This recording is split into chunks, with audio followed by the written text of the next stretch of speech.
从国小到高中课本破碎断裂，用单元式而不是用脉络的方式，所以学到的东西是东一块西一块，你没有办法传进去。在教国中，我就问大家说，嘿，那中华民国之前是哪一个朝代？大家都讲日本，大家会觉得中华民国前一个朝代是清朝。这小学课本能源科技告诉干嘛呢？哎呀，核能有辐射，好可怕哦，所以我们要用太阳能跟风力哦。台湾哦，永续发展。你看，从小告诉大家民进党的绿能政策，所以当然大家读完就会觉得啊，民进党讲的话都好亲切，他好懂我啊。国民党怎么讲的都跟我不一样啊，满口中华民国，什么中华民国？课本就没跟我讲中华民国啊，课本都讲我们是南起台湾啊。我们因为读到日本侵华各种的残酷，所以我们才会觉得日本很坏，然后我们才觉得中华民族要富强，要振兴。他呢完全把这个中国的概念给削弱掉，所以说中国啦、台湾啦、新加坡啦、南韩你们都一样，他就要打破你国家建立的概念。然后呢，中华民国政府迁台，然后呢就讲共产党哦。最后呢讲当代东亚，这是要配合什么新南向政策。所以呢看到最后的这东南亚国际组织反共，你不觉得可笑吗？你现在看看东南亚这些国家哪个反共？除了菲律宾有时候抱抱美国大腿之外，东南亚现在这些国家他们对中国大陆好感度远胜于美国。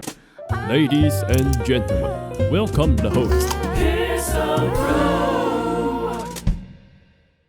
社会6项很清楚的这个史观是啥呢？世界史跟台湾史，中国在世界史里面呢，它是世界史跟台湾史而已。对啊，我们以前是中国史、台湾史、世界史，现在中国就是世界的一部分，台湾呢是完全独立出来的。但是小朋友一看就知道，哦，你看哦，我们台湾漫长的史前时代，他只记得这里。所以其实这个现象很早了，因为呢，我在大学的时候，大概2009年吧，就2010年左右，那个时候我就去教补习班，然后我在教国中，然后甚至是教就小6教小1的那个衔接班啊，或者是那当时呢，我们因为教国文啊，然后要教一下那个朝代，我就问大家说，嘿，那这个中华民国之前是哪一个朝代？大家都讲日本，大家不会觉得中华民国前一个朝代是清朝，所以从10多年前就是这个样子。所以对觉得中华民国前一个时期是日本，然后日本的前一个时期是清朝的这样的小朋友，我跟他怎么可能会建立共同的民族认同跟历史认同？我跟他就是不同国家的人，对吧？所以在他们的眼中根本就没有什么孙中山的这些东西，所以孙中山会被淡化嘛。然后我再来讲一个高中课本里面的日本战后经济这一块，就日治时期的经济哈。当然我强调我用的是日值啊。他讲到说南进拓殖特色呢，他说总督府很早注意到台湾啊南洋密切往来哦。总督府为什么会注意到台湾南洋密切往来？你为什么这边要突然讲这个？因为很简单，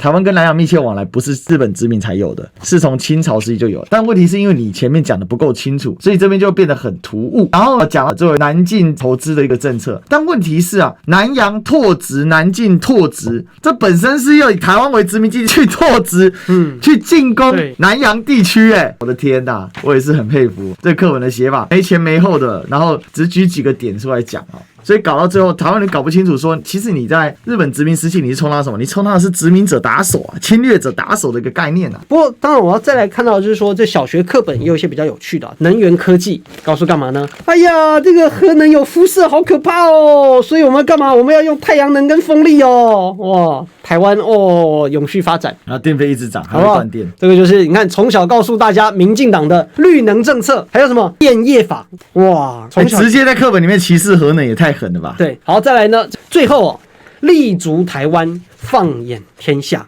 对吧？我们要积极的参与国际组织跟相关活动，提升台湾的形象与定位，期许自己能立足台湾，放眼天下。这个话就是民进党在讲的话。所以读完教科书，你去听民进党的政治人物的言论啊，我们就要参加国际组织啊，我们要提升台湾的地位啊，就觉得好熟哦，好亲切哦。为什么呢？你从小就在读他的话，所以你说，哎呀，那这个民进党的演讲稿要写什么，就把这个教科书拿来改一改就好了。对，那同学从小就读这些话，对吧？哎呀，你看我们民进党就是让世界看到台湾，对吧？我们是世界公民，台湾呢是要担起国际的重要责任，要是国际社会的一份子，这就是我们小学在教的。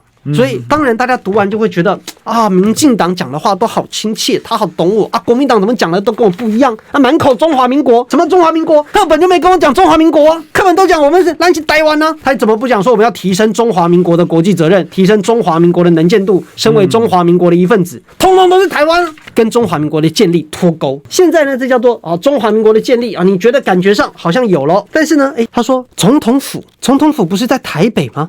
啊，这是南京国民时期成立的总统府。啥意思？就是他所有的对话就都确实是以台湾为主。那当然，在这个过程当中呢，最关键的是他的安排，也就是现代国家的变局。中日战争啊，这个都还好，当然就写的比较少啊，等等之类的。就是变得很多，可是他偏偏要讲一个东亚，为什么他要扯一个东亚？你看，南韩、日本啊，什么日本也很苦难。然后呢，新加坡什么意思？就是我们因为读到了日本侵华，然后呢各种的残酷，所以我们才会觉得日本很坏，然后我们才觉得中华民族要富强、要振兴。他呢就完全把这个中国的概念给削弱掉。他不跟你谈那些，他就都谈东亚。所以说，哎呀，中国啦、台湾啦、新加坡啦、南韩啦，你们都一样。他就会要打破你这个国家建立的概念。然后呢，就是中华民国政府迁台，然后嘞，迁台之后就讲共产党。哦，最后呢，讲当代东亚，这是要配合什么新南向政策？因为呢，看到最后的这里，东南亚国际组织反共。你不觉得可笑吗？你现在看看东南亚这些国家哪个反共？除了菲律宾有时候抱抱美国大腿之外，东南亚现在这些国家，他们对中国大陆好感度远胜于美国，还在教这种脱离实际的东西。然后呢，台湾在东南亚地区的展望，其实不是，如果我觉得你要教这个也不是不行。那从东南亚公约组织到后来的东南亚国协，或者我们叫做东南亚联盟啊，东盟或东协，那它的变化是什么？你要提的话，你就要把它举出来。为什么东南亚从反共走向了今天它跟中国的关系那么好？所以就是说，为什么你要在教历史的时候多一个主题叫做东亚？就了解了，因为东亚最主要是干嘛？就是教反共哦，强化反共思维，对吧？就是过去在教反共，现在呢在教我们要新南向，就它的中间那一段呢意义在这里。但是不写啊，但是讲说我们台湾这也跳太快了吧？对不对？当然是不能写啊，这很破碎耶！啊，新南向那么失败，然后蔡英文、王美花，这新南向没有成果啊，现在办公室都倒了。